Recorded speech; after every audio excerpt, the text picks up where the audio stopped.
nuyu sénégalais yi ñu suivre muy téléspectateurs yi ci biir réew mi ak ci bitim réew. jërëjëf maître dañuy njëkkee waxtaan wi ak li nga xam ne ni moom moo gën a fës ci tolluwaayu jamono muy la loi dite interprétative de la loi portant amnistie bi ñu voté woon en 2024 député Amadou Ba porté woon ko ñu voté woon ko à l'Assemblée nationale dem conseil constitutionnel màbbal ko waaye laataa ñuy ñëw si loolu xam naa ne baat màbbal bi sax doo si d'accord dañoo seetlu ne loi bi ni ñu ko yëkkee ba ni ñu ko daanale sa conseil constitutionnel yéeyoo si yàbbi si te yow ràññe woon na le Pastef saa su benn ponk su wàllum droit taxawee nga jénn wax la moo tax bi yoon waxoo si. waaw non du Pastef d'abord leadership individuel amu ci c'est un leadership collectif donc lépp lu munti xew ñëpp ci war di prononcer wu parce que on défend le parti. beneen bi ci tegu mooy jàpp naa ne émission bi nga ma ci woowee ma bëgg cee teew. bokk na ci aussi ñëw pour leeral. et je pense que le leader du parti Pastef le président Ousmane Sonko il est juriste bu ko fàtte. et ki nga xam ne moo initié woon loi bi au nom du groupe parlementaire de Pastef muy Amadou Ba aussi ñëpp xam nañ ne c'est un excellent juriste. et gis ngeen ne démb def na sortie bu am solo ci groupe TFM. ba leeral loo xam ne ñun ñëpp si nañ ko xamee. waaw mais si wàllum opinion bi ak si débat bi xawoon na métti lool si Amadou Ba tuuti xawoon na see wéet. yow ba ngay wax mooy bi ñuy voté loi bi. waaw bon bi muy yëkki sax. non pourtant on en avait beaucoup bien parlé. bi muy yëkki la proposition de loi. bien sûr. ban ñu ngi koy voté jamono jooju. da nga jàpp ne Amadou Ba da cee wéet quoi. waaw xawoon na see wéet gis. non c'est parce que li tax mu gën a nekk en pole position et d'ailleurs loolu dafa bokk ci li ma koy féliciter. mooy c'est un acteur politique moderne. mooy bu yëkkatee débat mu défrayer la chronique nit ñi di ci wax moom moo koy porter et loolu c'est extrêmement important loolu preuve de courage politique la beneen bi ci tegu mooy je pense que ku ci nekk wax nga mais xëy na capacité bu mu am pour leeral ko ñu bëri amuñ ko parce que yàlla baaxee na ko xam-xam mais yàlla baaxee na ko fasaxa boo xam ne nag wax dëgg yàlla jagleelam la. d'accord voilà nee nga leeral na waaye dafa mel ni leeral ba mu leeral yeyu waa conseil constitutionnel ndaxte démb si décision bi nga xam te ni moom la ñu génnee dañoo wax ne que article premier de la proposition de loi bi nga xam te ni moom la ñu defoon wala interpréter la loi portant amnistie loolu c'est contraire à la constitution yow ban jàngat nga def ci décision conseil constitutionnel bi. Merci pour la question bu ñu waree jàngat décision conseil constitutionnel bi ci loi interprétative bi dañuy wax ni nag décision de justice la après tout bëri na ñi ciy wax. xamuñu lan moo nekk ci décision bi wala bëgg nañu waxloo décision bi loo xam ne waxu ko donc il faut que ñu wax d'abord décision bi lan la wax waaye balaa ñuy wax décision bi lan la wax dañuy wax conseil constitutionnel lan la mën a wax ci lan la am compétence parce que loolu moo tax ñu mën a xam lan la wax beneen bi ci tegu ñuy wax ci décision bi yan effet la produire parce que foofu nañuy xamee kan moo atteindre objectif am ak kan moo atteindre objectif am entre ñun ak opposition bi fi nekk wala résidu d'opposition bi fi nekk beneen bi mooy yan enseignement nañu war a tirer ci décision bi conseil constitutionnel mi ngi ko jël en vertu de son pouvoir de contrôle de constitutionnalité mooy bu ngeen demee ci constitution bi article 92 ak loi numéro 2016-23 du 14 juillet 2023 du loi organique bi nga xam ne moo régir conseil constitutionnel daf ne conseil constitutionnel dafay juger de la constitutionnalité des lois loolu mooy dafa am lu ñuy wax hiérarchie des normes constitution bi mooy ndey ji charte réew mi dugguma nag ci ordre juridique international li ci tegu mooy loi organique ensuite loi ordinaire ensuite ñi ñëw ci règlement yi muy décret arrêté et cetera ñu ne nag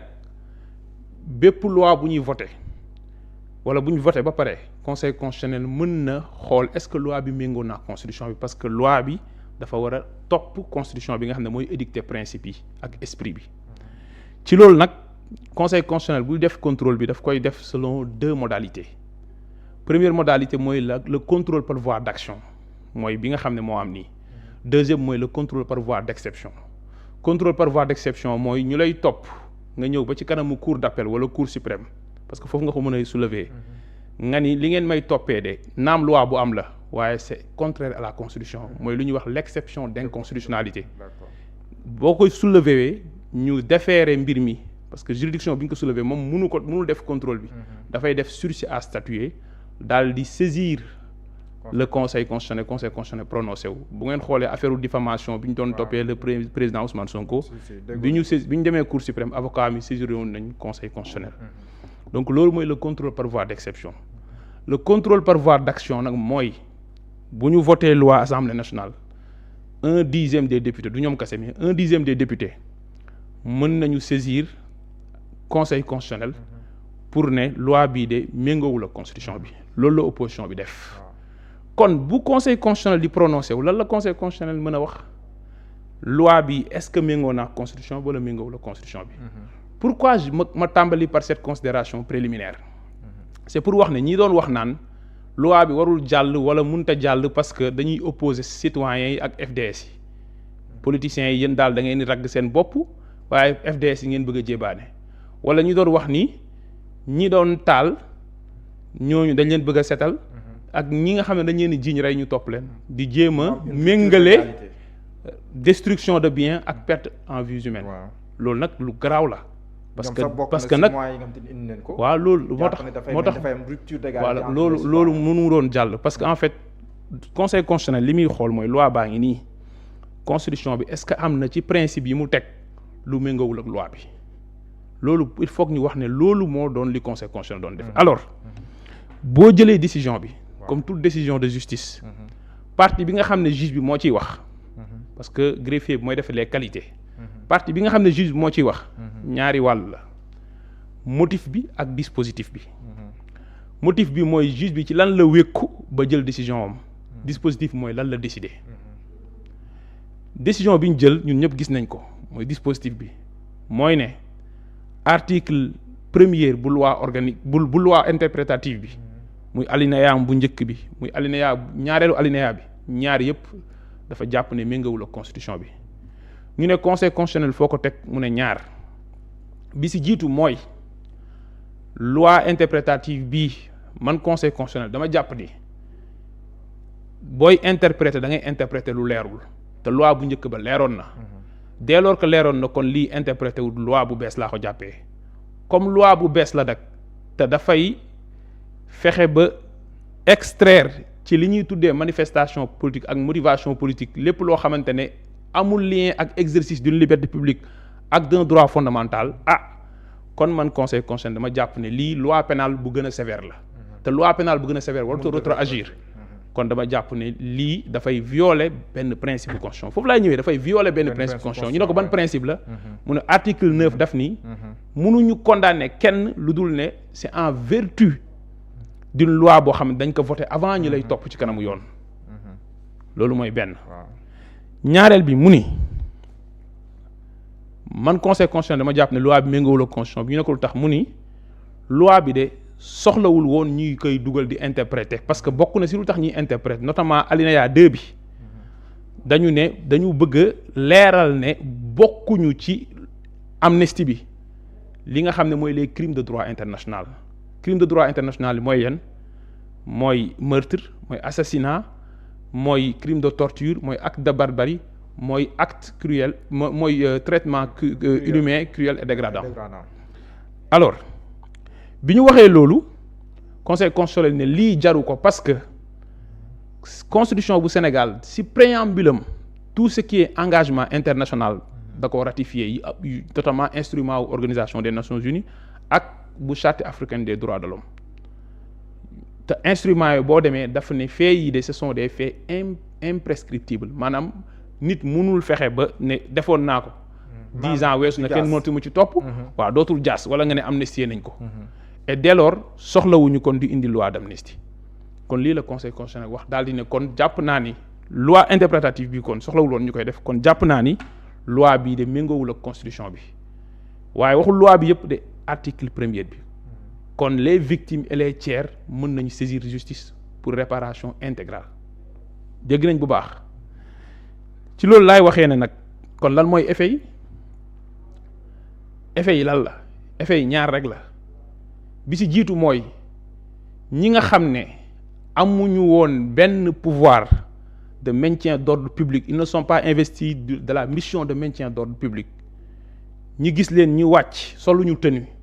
ñu jël ay armes de guerre parce que c'est pas des matériels de maintien d'ordre public waxuñu lacrymogène ay fusil d'assaut nañ doon jël di tirer ci kaw citoyen sénégalais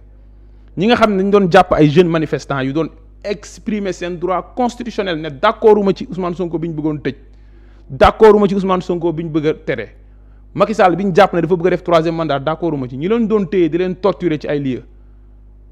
première conséquence bi mooy conseil constitutionnel leeral na ni lii moom ñii dañ leen di topp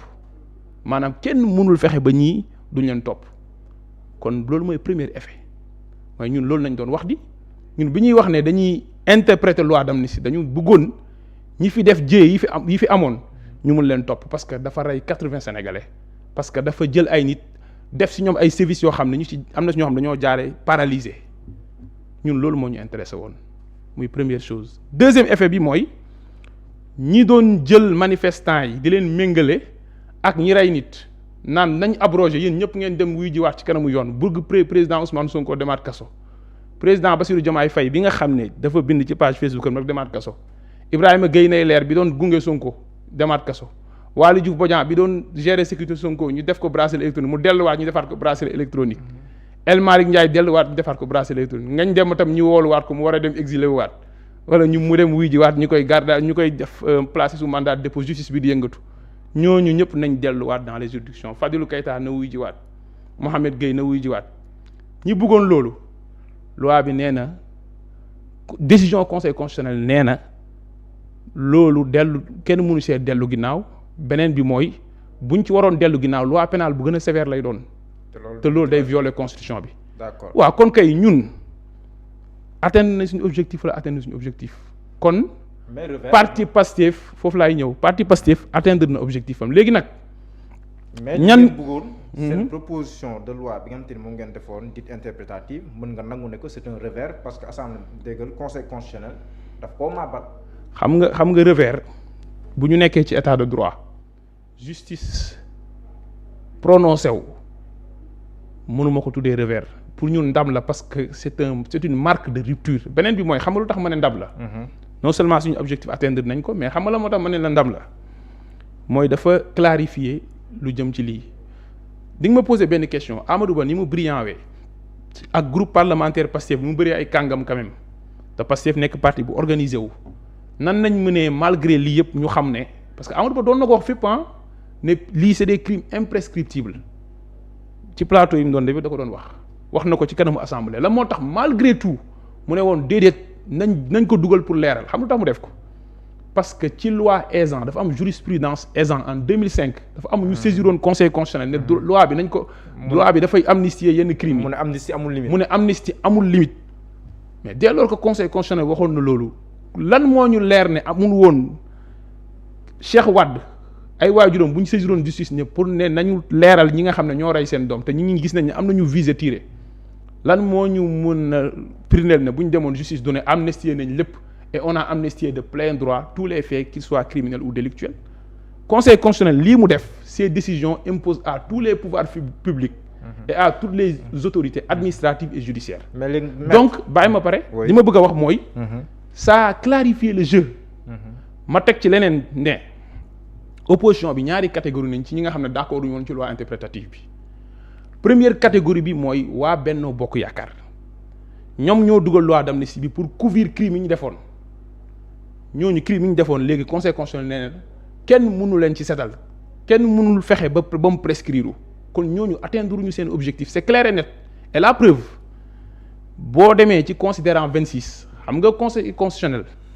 liiral considérant 26 conseil constitutionnel daf ni considérant conformément à l'article 17 de la loi numéro 2016-23 du 14 juillet 2016 relative au conseil constitutionnel que si le conseil constitutionnel relève dans la loi contestée soumise à son examen une violation de la constitution qui n'a pas été invoquée il le soulève d'office il doit le soulever d'office xam nga loolu mooy lan mooy waa Bennoo ñoom ñoo bind affaire bi ñoom soulever wuñ ci argument bi ne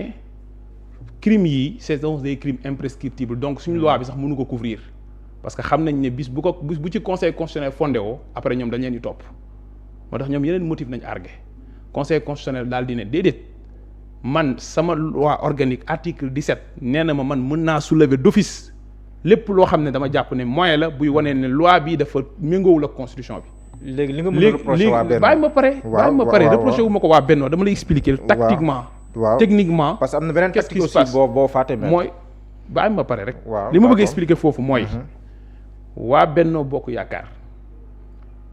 lu tax soulever wuñu woon argument boobu parce que bu jàllee dafay wane ne ñoom dañ leen di topp conseil constitutionnel daal lii mais conseil constitutionnel ñoo garaaw conseil constitutionnel soulever loolu d'office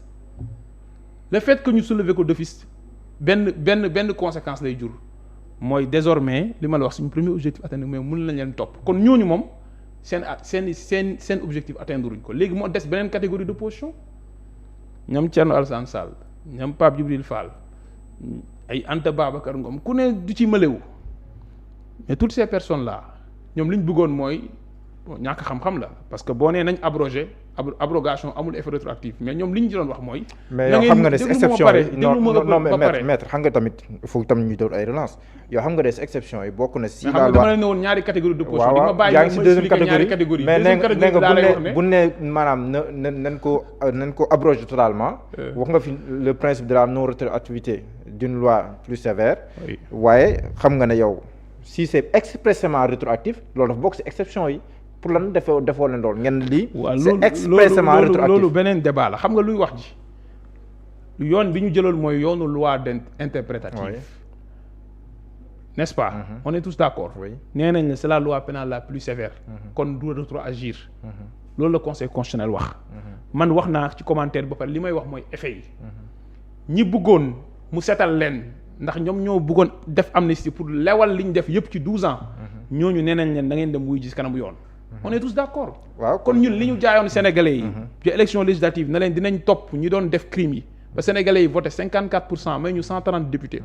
on a les moyens juridiques techniques légaux et politiques de le faire. d'accord mais deuxième catégorie d'opposants yi ñoom dañoo ne woon ngeen def ko mu nekk quelque chose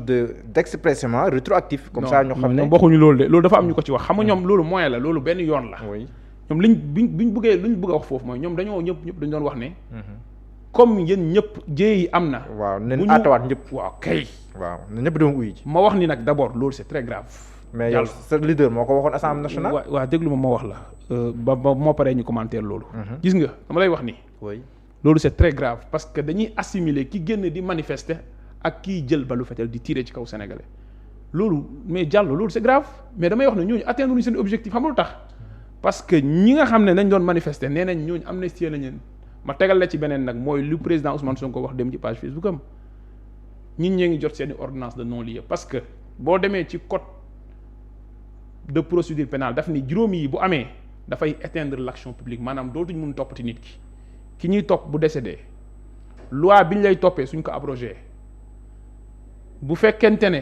dafa am prescription maanaam bu doon délit la mu weesu 3 ans wala bu dee crime la mu weesu 10 ans wala contravention mu romb 1 an bu fekkente ne dañu amnistier mbir yi wala mu am autorité de la chose jugée boo may cinquième mooy bu ñu àtte woon mbir ba mu définitif amnistie daf cee bokk moo tax ñu doon topp te ñu nekk ci kanamu juridique juge d'instruction yi. juge d'instruction yëpp a ngi jël ay ordonnance de non-lieu ne considérant que voté nañu loi d'amnistie manifestants yi ngeen jàppoon yëpp 2000 manifestants Pastef yi ngeen jàppoon tëj ak ñi doon wax seen xalaat ñii ñëpp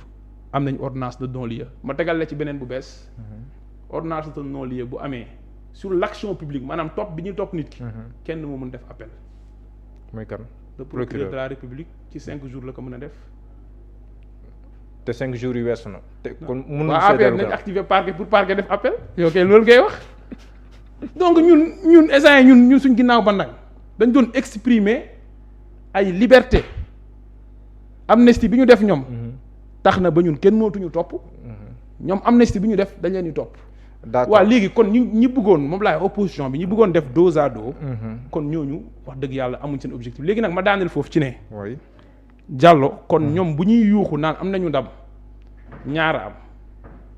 parce que dafa am ku ne koo xoon ne mauvaise foi ak mauvaise vision benn baaxu ci mu ne la première nag mën nañ ko guérir bët bu baaxul mën nañ ko guérir waaye mauvaise foi dañ koy xeex vous savez Thierno Alassane Sall moom xol bu bon moo ko jàpp. non loolu sax dina si. waaye bàyyi ma pare. waaye boo jëlee ay Pape Djibril Fall Anta Babacar da ngay xam ne ñii bu ñuy wax dañoo xamul. franchement xamuñu parce que nan ngay jubiler ci loo xam ne ñun atteindre nañ suñu objectif yéen atteindre leen seen objectif ñun duñu wuy ji te ñi defoon crime ñooy wuy ji Benno Bokk Yaakaar amul objectif am atteindre ko ñeneen ñi fi nekk ci opposition bi te ne musuñu d'accord ci loi bi ñooñu tamit atteindre seen objectif. D'accord. Donc franchement beneen ma daaneel ci ne aussi je dis que il faut s'en féliciter parce que ñun ñoo yàgg théoriser séparation des pouvoirs c'est devenu une réalité nekk na léegi ci culture juridiction yi ñuy jël ay décisions yoo xam ne sax du parti au pouvoir bu ci ànd surtout nag début wu régime gisoo kenn ku bokk ci exécutif bi wala ci législatif bi wala ku bokk ci régime bi di leader taxaw naan day critiquer conseil constitutionnel.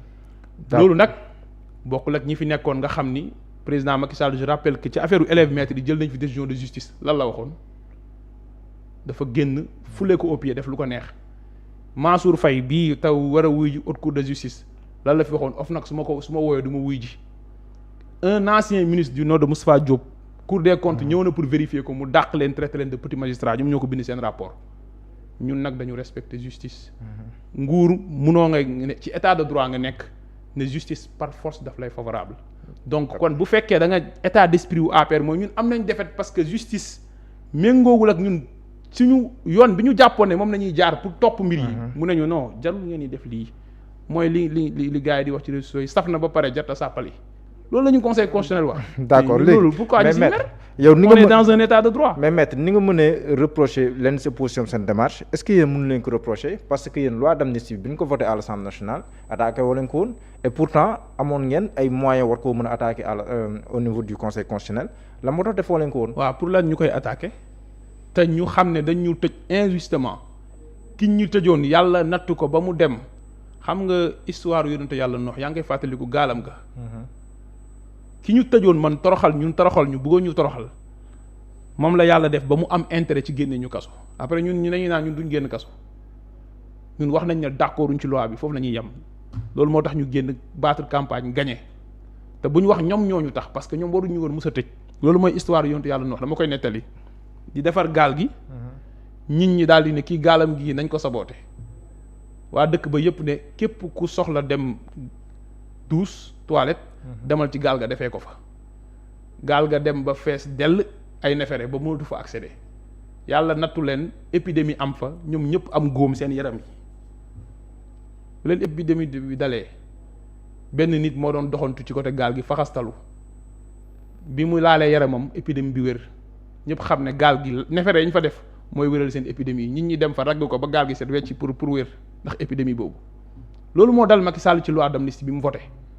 moo bëggoon toroxal nit ñi moom moo demoon ba am intérêt pour ñun ñu génn kaso pour bañ Amadou Ba falu. mais yéen amoon ngeen donc kon amoon ngeen ci intérêt. Pastef amul responsabilité. waaw ci loi d'amnistie bi loolu moom franchement Diallo ngeen ci intérêt nit bu koy wax mauvaise foi lay doon. non amoon ngeen ci intérêt.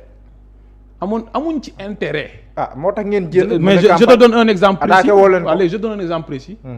Bassirou Diomaye Faye bu génnul woon kaso campagne dafay ñàkk a jot ci pouvoir bi.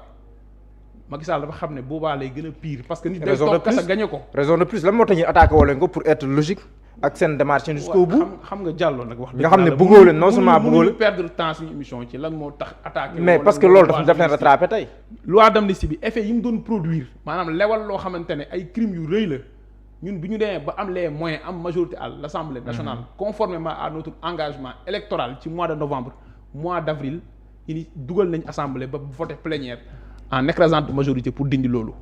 d'accord loolu moo am solo. léegi mën leen avancer tuuti ñëw ci réaction wu le président du parti Pastef parce que je pense qu'il a parlé en tant que président du parti mais moom il est premier ministre aussi lii nekkul projet de loi moom bi ñu yëkkee maanaam la